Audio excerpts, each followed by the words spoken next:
cut the banana into small pieces. Add the banana into a blender. Then blend it into puree. Then set aside. In a bowl, add 50 grams of corn flour. Then add 100 ml of water. Mix well, then set aside. In a pan, add 300 ml of milk. Heat it up using medium to low heat, but you don't have to boil it. Just make sure the milk is warm enough, which takes about a few minutes.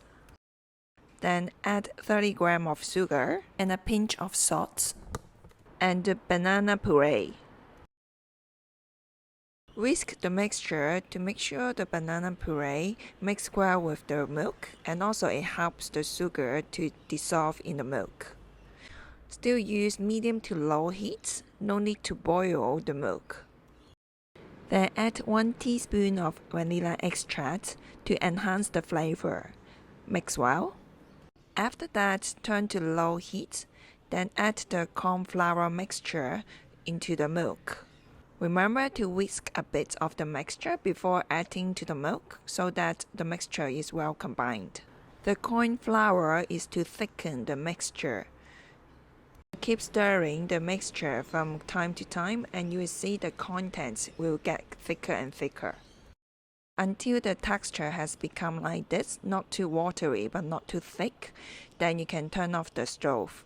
Don't overcook it, otherwise the texture will be too hard. The whole process will take only about 3 to 4 minutes. Then add a 1/4 cup of raisins. Mix well. Then we can transfer the contents into the container. You can use any kind of containers you like. Looks so yummy. If needed, use a spoon, dip some water, then you can flatten the surface without sticking on it. Cover the top with plastic wrap or lid, then put it in the fridge for about 4 to 6 hours. After that, the cake gonna look like this.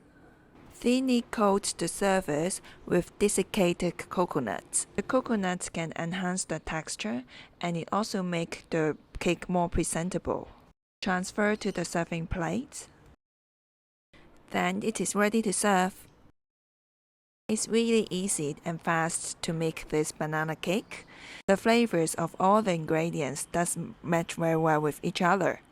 This makes a very fantastic cake. Enjoy!